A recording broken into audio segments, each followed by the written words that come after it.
La politique, il faut y aller d'une manière rationnelle. Quand je cultive 5 hectares de manioc, l'année prochaine, c'est une autre culture qui remplace. Et j'évolue ainsi de suite. Revenir sur la même parcelle, il y a un risque d'installation des maladies.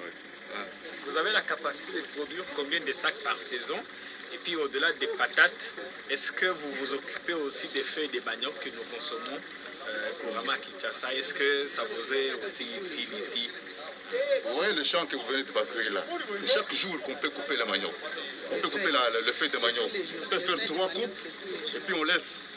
Mais comme la plantation est échelonnée, la coupe sera toujours permanente. Il n'y aura pas de rupture de stock. Nous serons permanents sur le marché. Et cette stratégie, nous sommes permanents sur le marché. Nous sommes permanents sur le marché. Il n'y aura pas de rupture. Comme nous avons commencé, c'est jusqu'à l'infini. Donc certains matembele que nous mangeons chez nous là viennent d'ici. Ouais, des fois ça vient ici. Mais il faut qu'il y ait des indications quand même. Bon, matembele ferme espoir. Bon, nous nous préparons maintenant pour ça. Ça c'est des étiquettes. Nous nous préparons maintenant pour ça. Quand les promoteurs exerçaient encore la fonction qu'il avait, nous avons préféré pratiquer la politique de non-inscrit sur les emballages de ce que nous produisions, vu la délicatesse de sa situation par rapport à ce qu'on fournissait sur le marché.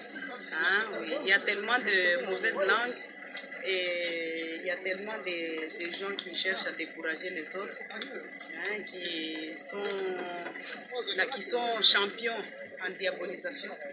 Oui, et pourtant, oui, je veux dire non, ça n'achetez pas, c'est empoisonné, c'est ceci, c'est cela. Et pourtant, oui, tout ça, ça fait souffrir les gens au lieu de les aider. C'est un peu à cause de ça. Mais maintenant, nous avons déjà des labellisations Ferme Espoir sur les œufs, là où nous produisons les œufs, les poulets, les semoules, les maïs, les riz, puisque nous faisons les riz au niveau du Congo central. Maman, je suis intéressée par un site qui passe ici. Et Wangila. Ça, c'est le sésame, c'est ce qu'on appelle le Wangila. C'est la première année. Moi, je pensais que c'était des... S'il vous plaît. Tellement de... Il y a gris-gris. Il y a une partie de sa question qui est restée sans réponse. Avez-vous déjà au moins estimé les tonnages par an que vous produisez ici? Bon, oui, on dit s'il vous plaît, je m'excuse de lui couper la parole, puisqu'un bon fermier ne donne jamais les quantités exactes et les chiffres exacts, mais je vais vous donner à peu près. Sur 1 hectare, par exemple, de patates douces, c'est entre 30 à 15 tonnes produites par hectare. Par hectare? Par hectare. Oh, oui. Par hectare. C'est compté par hectare. Mais il faut aussi savoir que ça pèse, hein? Oui. Ça pèse.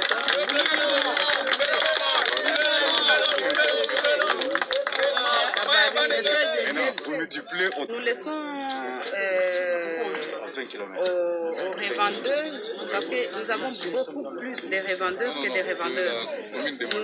Nous laissons au bon soin des revendeuses de se débrouiller et de trouver des marchés pour fournir à d'autres clients. Oui. Parce que si nous devons vendre en gros et puis aussi au détail, ce serait égoïste. Oui. On ne fait jamais ça. Nous fournissons, oui, on passe les relais. Oui. Bon, la mesurette de ceci, comment on arrive à vendre? On vend par kilo, par sac? Non, nous vendons par sac, l'exemple est là. Nous vendons par sac, ça c'est quoi? 200 kilos. S'il vous plaît, Papa Chibang. C'est dans les 200 kilos. Oui, 200 kilos. 200 kilos. Et c'est à combien? C'est à 65 000. 65 000. Maintenant, pour compléter le travail. Bonsoir, bonjour, Bandeko. Toyo au salle édition Oyo Kolobela Kabila na famille naye. oyo bazwi misala nyonso ya peuple congolais ekoma ya bango bandeko tanto zoloba ke bato oyo baye kopiller mboka pe ko détruire mboka. Je crois que système ya mboka na lobelela ngo na ba émission ebele. Comment mboka ekoki kozala développer tant que soi-disant ba politiciens ba koti na kati ya business oyo ezali ya peuple fala sala yango po azwa revenu yende mutu akre atungaka mboka yende mutu akreaka misala bandeko nanga botala Mama Olive Lembe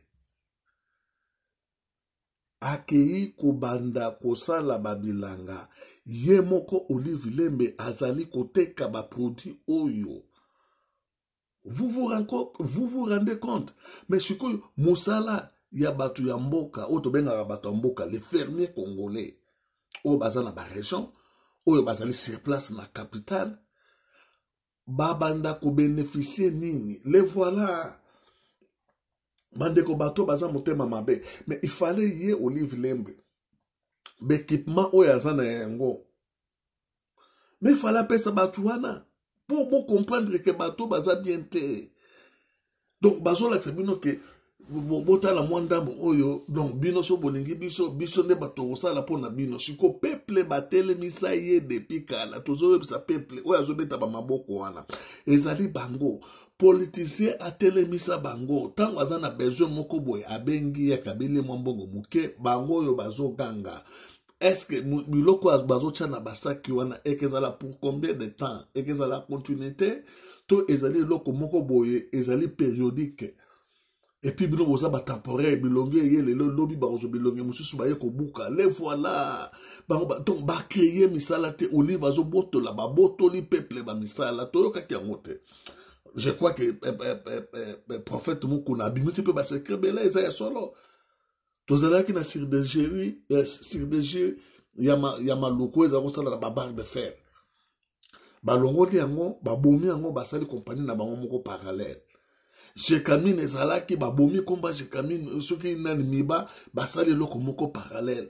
Tozalaki na sima na biso ya lokala simaterie de lokala babomi yango basali loko moko parallèle. Tala siko oyo ezali agriculture. Donc ezali eloko ya mboka babomi yango donc babomi oyo ya peuple wana basali oyo ya bango parallèle suko peuple a ko se retrouver ndenge nini parce que yo zoteka babiloko boyoki na ba prix apesi azali koteka yango ata soka lobaiki ezalaki na 1 euro 1 dollar soki 1 franc congolais mais c'est la vente ya kokaki koteka babiloko wana te soki ezalaki bongo.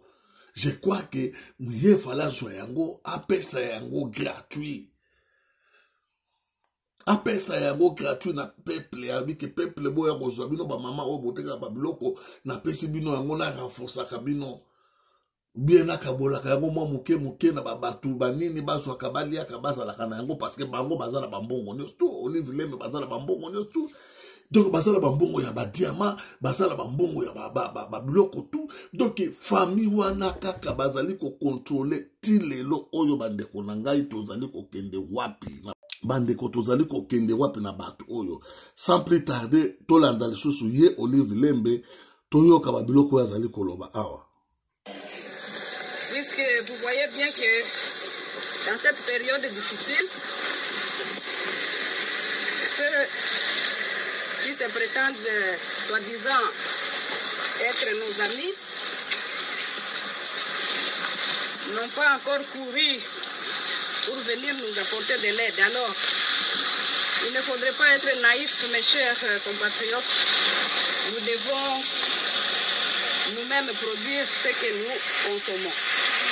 Je vous aime beaucoup, c'est pourquoi je fais ça. Alors, pour ceux qui vont profiter de ces pondous, je vous souhaite d'être en très bonne santé et que Dieu nous protège tous. Pour les biens de ses compatriotes, Olive s'est tronqué son personnage de grande dame en une paysanne à titre pédagogique. Ça dépend.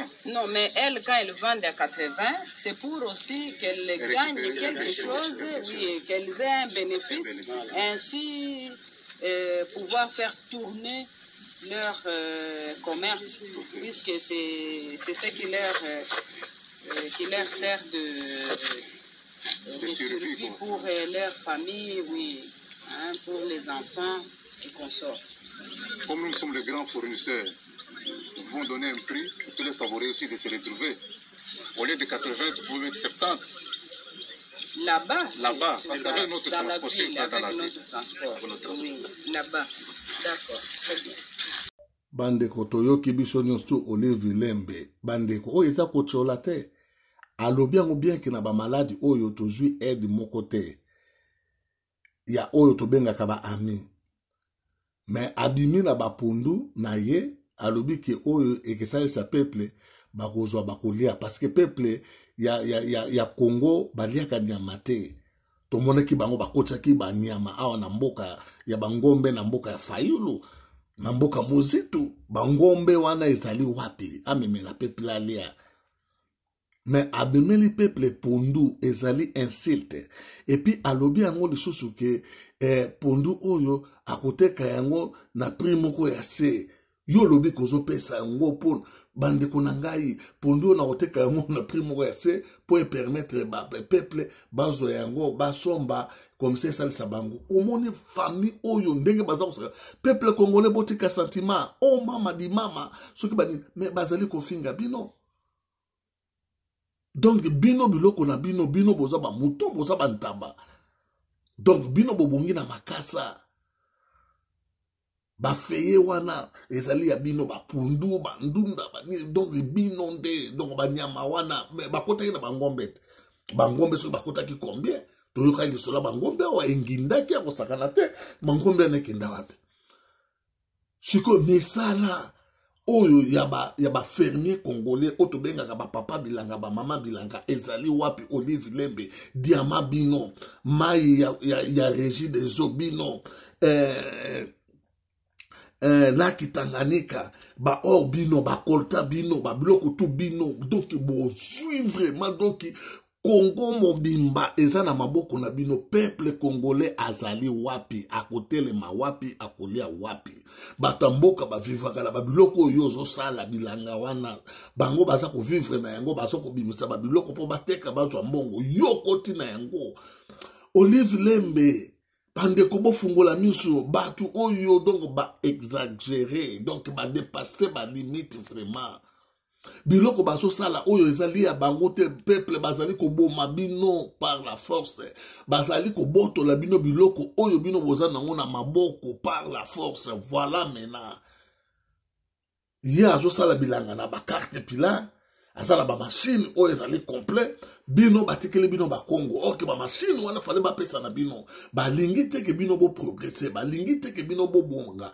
yango oyo ezali ba biloko oyo ba resistant bazali ko telema bande ko atakisi yango ba resistant bazali ko telema pona makambo oyo ba bimisa bino na buumbu système oyo na poto ezalaka te. So botali tabasa ba président yango ba oyo ya bamboka mindele ba o ba longwa déjà basala ka ba biloko te ezala ba catégorie ya ba fermier basa ba tout mosusu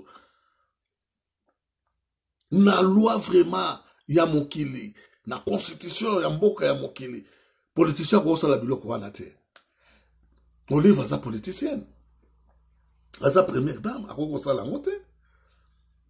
En même temps, bazo futa bango bambonge bele soki 600 combien de $1000 par mois.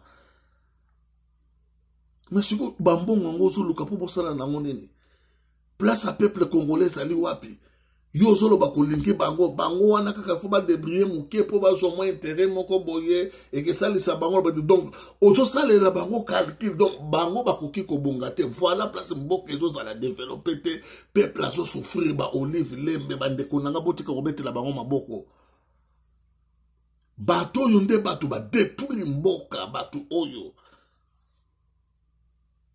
baboto ni peuple babiloko tout yango oyo donc bato siko bino il faut bo comprendre yango bo telema bo agir ezalaka boye te na mokili peuple azali wapi musala ya peuple botelemisi peuple ndenge wana fo babetelaka bino maboko bango bayaki na mokili juste kaka mpo bakumisaka bino bazokumisa IDPS bazokumisa Palu bazokumisa Kabila mais trop c'est trop bandeko tofungola misu tant ese komi tofungola misu biso na bino ezali kama mutu moko te Olive Lembe biloko azosala o ezali ayete donc babengani ba mama bilanga na ba papa bilanga bato mboka donc bazali ko boma siko musala na bango bazala sur na terrain te bakopesa bango musala nini. Voilà message nanga pona lelo ezali wana nzamba salisa biso nde tokomi prochainement. Merci bye.